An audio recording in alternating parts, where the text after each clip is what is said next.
ఉన్నది. ఇది ముమ్మాటికి ఇది ఫస్ట్ డాక్యుమెంటు.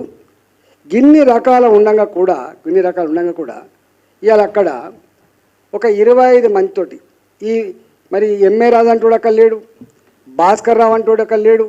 ఇక్కడ ఉన్నది ఎవరు అంటే ఈ భూమి అక్కడ ప్రజలకు తెలిసినవాడు ఎవరంటే వెంకటేష్. ఈ వెంకటేష్ రాయలసీమ నుంచి వచ్చినాడని చెప్పి అంటూ ఉన్నారు వాళ్ళు. ఈయన ఎక్కడి నుంచి వచ్చినా మాకు తెలియదు, కానీ గతంలో అనేక మందిని బెదిరించి కొంత ఎదురు తిరిగితే దెబ్బలు కొడితే రక్తపాతాలైనటువంటి ఆ ఫోటోగ్రాఫ్స్ కూడా మా దగ్గర ఉండే. అయితే మేమేమన్నామంటే, మేమన్నది కలెక్టర్ గారితో మాట్లాడినాం. కలెక్టర్ గారు గింత గ్లేరింగ్గా దుర్మార్గం జరుగుతూ ఉంటే, సిపి గారు గింత గ్లేరింగ్గా మీరు దుర్మార్గం జరుగుతూ ఉంటే ఎందుకు మీరు పట్టించుకోవట్లేదు?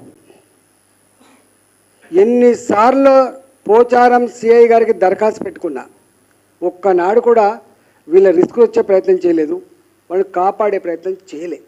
ఎన్నాడు ఒక శ్రీనివాస్ ఈయన 40 లక్షలు పెట్టి ఇల్లు కట్టుకున్నాడు. 40 లక్షలు పెట్టి ఇల్లు కట్టుకున్నాడు. 40 లక్షలు పెట్టి ఇల్లు కట్టుకుంటే తన ప్లాట్లో కట్టుకుంటే ఇగో ఈ గుండాలు ఇప్పుడు వీళ్ళు ఎవరైతే వాచ్మెన్ అని చెప్తున్నా చూసావా, మేము నిన్న చేయి చేసుకున్నామనేది చెప్తుండ్రో, వాచ్మెన్లు అనేది చెప్తుండ్రో, ఈ వాచ్మెన్లు వాళ్ళ నిత్యం పని ఏంటంటే నేను ఇంతకుముందు చెప్పినట్టుగా తాగాలి, తినాలి, మహిళను వేధించాలి, దౌర్జన్యం చేయాలి, ప్లాట్ గుంజుకోవాలి, వీళ్ళది అది డ్యూటీ. వీళ్ళు పక్కకే ఎక్కడో ఉంటారట 20-25 మంది. అయితే ఇల్లు కట్టుకుంటే ఈ గుండాలు పోయి ఆ ఇల్లును కూలగొట్టాడు.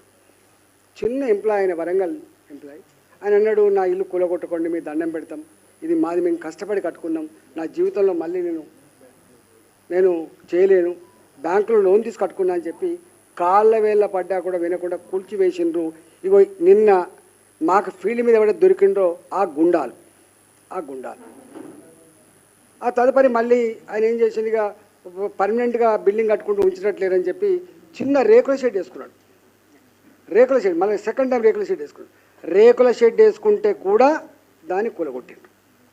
ఇక్కడ 7th టైం వచ్చింది అనుకుంటా, బస్ రజిత వచ్చింది, 7th వచ్చింది.